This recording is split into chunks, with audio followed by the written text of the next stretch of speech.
One thing I refuse to do is to pacify someone's sin.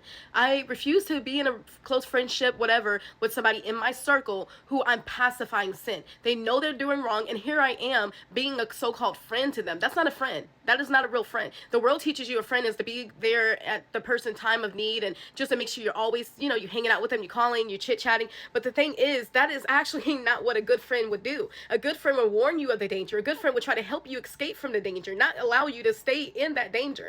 Now, we know that the wages of sin is death. So a good friend would not allow you to stay on the path of destruction when there is an exit route, which is the path of righteousness. So if you call yourself a friend, why are you pacifying what they're doing? You know that it's against God. You know everything that God has preached and Jesus has came to teach was against what they're doing. But yet you choose to pacify by allowing them to be so-called a friend and to stay connected to them, and you not say a word.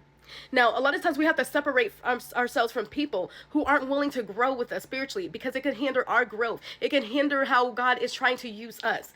But be mindful, especially at this time, on who you connect with. It's not one of those things that you should take lightly. This is talking about your destiny and your purpose. Your assignment is important. We understand that this world is temporary. We're not here for a long time. We're here right now to save the souls. Now, we can't be focused on a person who is refusing to honor God. And a lot of people who I feel are pacifying people's sins are people who are behind pulpits, who are in church. Not everyone is guilty of this, no, but there's people that they know willingly do things after church that is sinning, that is going against God, that is completely open up doors to the enemy. And you there, you know about this, but you sit there.